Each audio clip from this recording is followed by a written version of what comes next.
Hi, I'm Joanne and welcome back to Crafting with Confidence. Today I'm going to show you how to make something that would be useful for anyone in your life, and that is a simple crocheted dishcloth that looks like this. The great thing about crocheting is it's easy to learn, it's fun to do, and it's a very portable hobby with materials that don't take up very much space, which is why I'm doing it here out at the lake.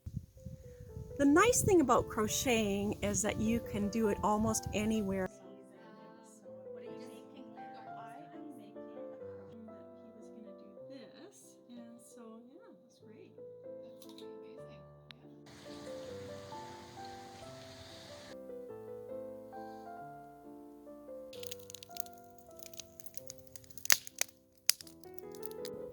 The materials you'll need for this project are very simple: a ball of cotton yarn, a 4.5mm crochet hook, some scissors, and at the end, to tuck in the ends, you can use a darning needle. The very first thing I'm going to do in this project is I'm going to take my yarn and I will make what's called a slip knot. That's what I call it. I just wrap the yarn around my finger and then pull the end through like this, and I have a small little loop, and I call it a slip knot because you can slip it right out anytime you want. So let's do that again. I'm going to wrap it around my finger and I'm going to bring the yarn through. There I have my knot. I have the short end on this side and the long end on this side, and I'm just going to place my crochet hook in there and gently pull on it until it's snug. Next, I'm going to create 25 chain stitches, and the chain stitch is the very simplest crochet stitch a person can learn, and it's kind of fun to learn when you're young because you can make long chains. So here I have my crochet hook and my wool, and what I'm going to do is just loop the crochet hook under and pull it through. That is the first chain. Loop my crochet hook under and pull it through, and I'm going to do that 25 times.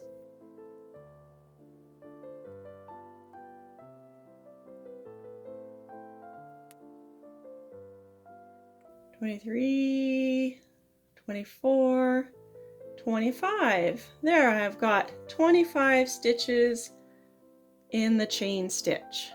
That's step number one.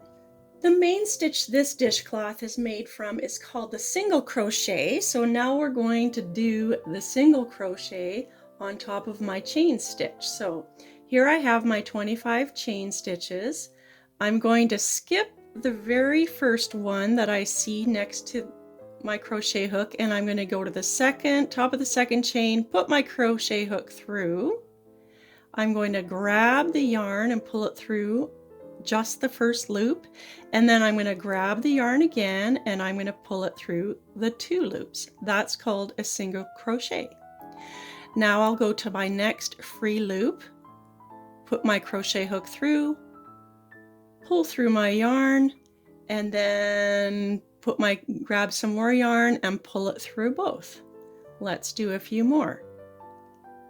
Through, pull the yarn through, pull the yarn through two. Put my crochet hook in, pull the yarn through, and pull the yarn through two. I'm going to continue doing that right to the end of this row. Here we go.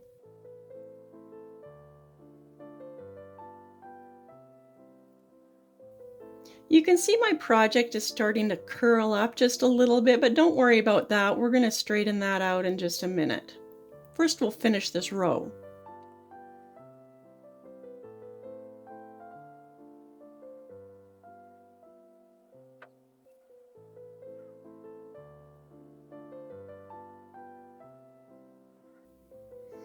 I can see I'm getting close to the end of the row now, and I have 1, 2, 3 more stitches I'm going to do.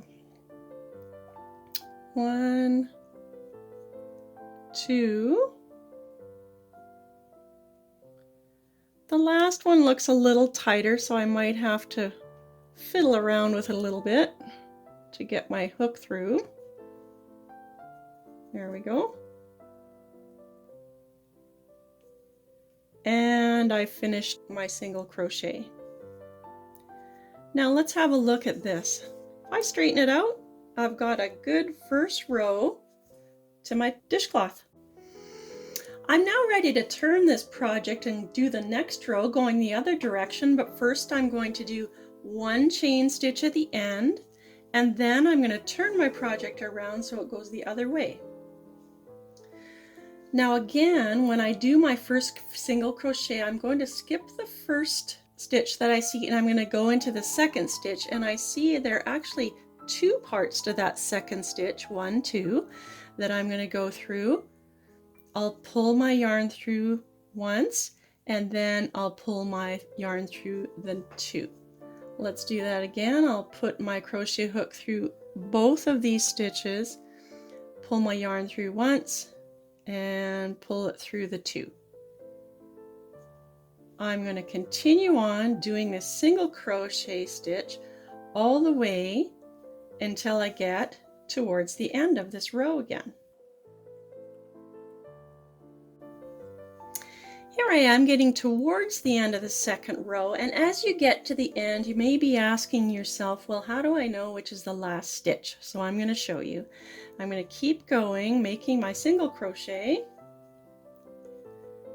and it's quite obvious where the stitches are here.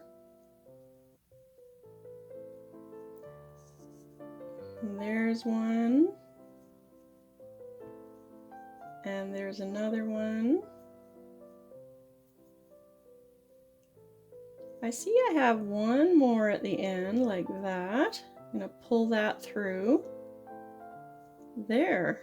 Now I can kind of look and see that it looks even, so I'm now done that row, and at the end of each row I'm going to start the next one by doing a single crochet and then turning it around. So let's continue doing our single crochet for the next row. Just reminding you that when I do my first single crochet, I'm skipping the first loop and I'm going into the second loop and doing my single crochet. There's my first one, and I'll keep on going right to the end of the row. Now I'm getting towards the end again, and it always gets a little bit tricky at the end of each row. So I'm going to keep going until it feels like I'm right at the end and it's nice and even. So here I see there's one place for a stitch, but I'm not quite there yet. I can see I still need to do one more stitch to make it even on the end. There, now when I stretch it out, I can see that it's really quite nice and even on the end. So again, on the turnaround, I'm going to do one chain stitch, turn it around, and start single crocheting, skipping the first one and going into the second one.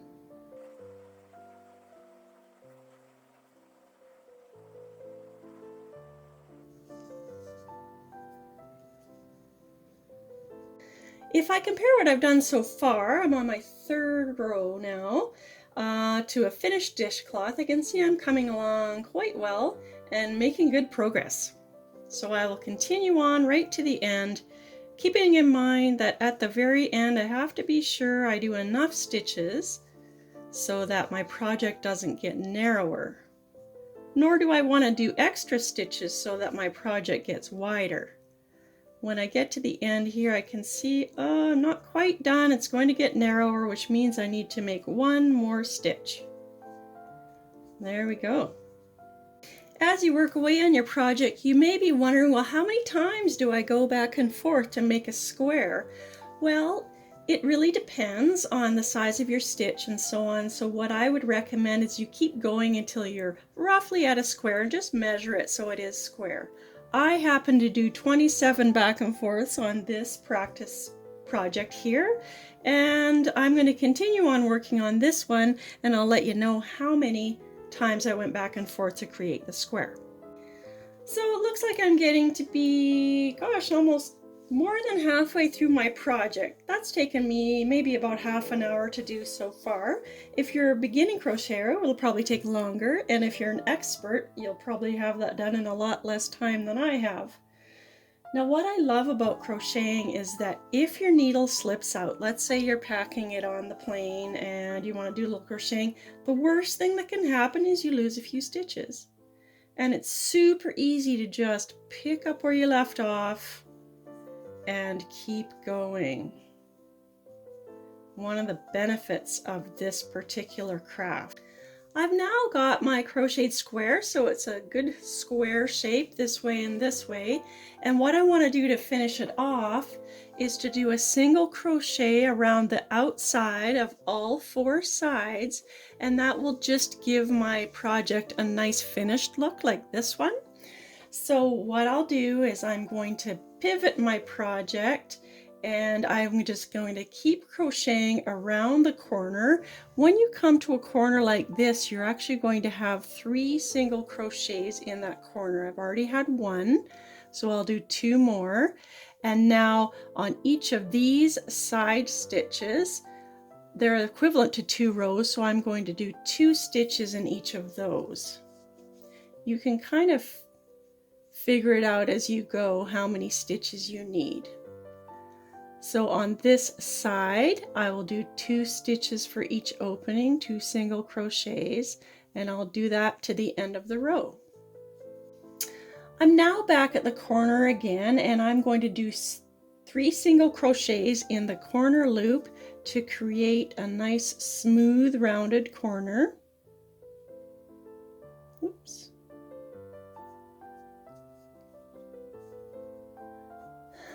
And now I'm to the second side, and you'll see this was where I originally started with my first chain at the beginning of the project.